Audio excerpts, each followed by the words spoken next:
একটা সুন্দর চাদর নিয়ে তোমাদের সামনে হাজির হলাম। সবাইকে জানাই গুড মর্নিং আর শুভ ষষ্ঠী। তোমরা দেখে বলো তো চাদরটা কীরকম? আমার তো দারুণ লাগছে, জাস্ট অসাধারণ। আমার দারুণ লাগছে এই চাদরটা। তার মধ্যে এই যে কাজগুলো আছে না গোলাপির ওপরে, এইটার জন্য যেন আরও ভালো লাগছে। হেব্বি সুন্দর লাগছে চাদরটা দেখতে। তারপরে মাকে জলখাবারে দিয়েছি শসা আর কলা। দেখো কলাগুলোকে কত সুন্দর করে কেটে দিয়েছি। আর আমি নিয়েছি দুটো কচুরি। মা বললো আমি আর আজকে যেহেতু উপোস তাই কচুরি খাবো না, যেহেতু রাত্রে খেতেই হবে। আর এখানে আমি বিকেলবেলা ঘুম থেকে উঠেছি মুখে জল টল দিয়ে, আর এখন হচ্ছি রেডি। তো বলো আমাকে আজকে দেখতে কীরকম লাগছে? আর যেহেতু ঘুম থেকে উঠতে অনেকটা দেরি হয়ে গেছিলো তাই তাড়াতাড়ি করে রেডি হয়েছি। আর এইটা আমার আজকে ষষ্ঠীর ড্রেস, ওপরে হোয়াইট টপ আর নিচে ব্ল্যাক জিন্স। তোমরা বলো কমেন্টে কেমন লাগছে আমাকে দেখতে। আমার কিন্তু নিজেকে বেশ ভালো লাগছে। তোমরা একটু কমেন্টে জানাও আমাকে কীরকম দেখতে লাগছে। চুলটা আমি বাঁধতে পারি না তাই মাই বেঁধে দিল। আর এই হেয়ার স্টাইলটা আমি এবারে করেছি একটু ইউনিক টাইপের। তো আমার একটু অন্যরকম সাজতে ইচ্ছা হলো তাই এরকম সাজলাম। তারপর বেরিয়ে পড়েছি। কি সুন্দর সুন্দর লাইটিং, তারপরে প্যান্ডেল দেখো। বাট প্যান্ডেলগুলোতে এত ভিড় থাকার কারণে না ঢোকার সাহস একদমই পাচ্ছি না। কিন্তু এই প্যান্ডেলটা বেশ সুন্দর লাগলো দেখতে। আর এইখানেও দেখতে পাচ্ছ কি সুন্দর। আর এখানে যেহেতু অত লাইন হয়নি, যেহেতু এখানে সাংস্কৃতিক অনুষ্ঠান হচ্ছে, তাই এই প্যান্ডেলটার ভেতরে আমরা ঢুকতে পেরেছি। দেখে বলো প্যান্ডেলটা কত সুন্দর না? এটা এসেছি চুঁচুড়োর কাছাকাছি একটা প্যান্ডেলে। আর যেহেতু এখানে কমই পুজো হয় তাই এখানে যে কটা প্যান্ডেল হয় সে কটা প্যান্ডেলে অনেক অনেক ভিড় হয়। আর চারিদিকে কত সুন্দর কাজ রয়েছে, আর সাথে চারিদিকে ছিল ছোট ছোট মিররের মতন জানলা। আর দেখো ঠাকুরের প্রতিমাটা কি সুন্দর লাগছে। আর এর সাজটাই যেন অন্যরকম লাগছে, বেগুনি রঙটা। তারপরে এলাম ফুচকা খেতে। ঘুরতে বেরোবার একটু ফুচকা না খেলে যেন জমেই না। আর এখানে মেলার ফুচকাটা মোটামুটি ভালোই ছিল। তারপরে এসেছি আর একটা প্যান্ডেলে, এটা হচ্ছে বেগুনতলার প্যান্ডেল, যেখানে প্রচুর লম্বা লাইন। এর থেকেও আগে অনেক কটা প্যান্ডেলে গেছিলাম, সেখানেও যেমন প্রচুর লাইন ছিল, এটাতেও প্রচুর লাইন।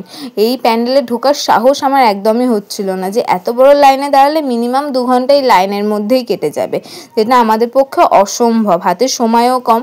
তারপরে ভিআইপি পাস কেটে এখানে ভেতরে ঢুকেছি।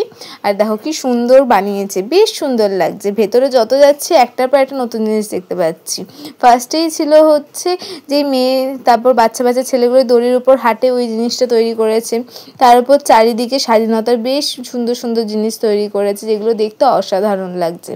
ছোট ছোট বাচ্চারা কত অভাবের মধ্যে দিয়ে যাচ্ছে, তারপর কত দরিদ্র মানুষ কত খেটে খুঁটে কাজ করছে, তার সমস্ত কিছু এর মধ্যে তুলে ধরেছে। তারপর সিঁড়ি দিয়ে উপর দিয়ে উঠে ভেবেছিলাম হয়তো এখানেই হয়তো ঠাকুরটা, কিন্তু না, এখানের থেকে একটু এগিয়ে গিয়ে আবার সুন্দর সুন্দর কত লেখা দেখতে পাচ্ছি। বাইরে আরও লম্বা লাইন হয়েছে কেন বলো তো? ভেতরে বলতে গেলে লোক খুবই কম রয়েছে, তবুও যে কেন ঢুকতে দিচ্ছে না তারাই জানে একমাত্র। কিন্তু প্রচণ্ড লোক কম, যে আর কয়েকজন মিলে ঢুকলে এত ভিড় হয়তো হবে না। তারপরে নিচে নেমে দেখি আরও সুন্দর সুন্দর জিনিস। এখানে কেউ ইট ভাঙছে, দেখাচ্ছে যে একটা ইট ভাঙছে একজন মহিলা। তারপর কিছুটা এগিয়ে গিয়ে দেখছি রান্না করছে, আর রান্না করার জায়গাটা দেখো কত সুন্দর, একটা নিচে লাইট লাগিয়ে দিচ্ছে। আর এটা দেখে ইন্সপায়ার হয়ে ভাবলাম যদি এবছরও ঝুলন করি তাহলে এরকমভাবেই করবো। আর ডগিটা দেখো কি সুন্দর না? আর এখানে কিছু খাতা বইপত্র রয়েছে, দেখতেই দিচ্ছে না ঠিক করে। কিছুটা দেখার পরে ভলেন্টিয়ারগুলো বলছে চলো চলো এগিয়ে যাও এগিয়ে যাও। প্যান্ডেলটা করেছে, যদি একটু ভালো করে নাই দেখি তাহলে কি আর মনটা পোষায়? আর এখানে দুর্গা মূর্তি নেই, এখানে মায়ের সন্তান যে যারা থাকে তাদেরকে তুলে ধরেছে। আর এখানে সব সাইকেলের চাকা, তারপরে কড়াই, কেটলি, ঝুড়ি, আরও কত কিছু রয়েছে। তারপরে এখানে আবারও ইট ভাঙছে, কেউ বেলুন ওড়াচ্ছে। তারপরে এখানে এটা কি বানিয়েছে বুঝলাম না, এখানে সবাই উপরে উঠছে, কি হয়েছে বুঝিনি। তোমরা যদি এটার বিষয়টা বুঝতে পারো আমাকে অবশ্যই জানিও যে বিষয়টা কি।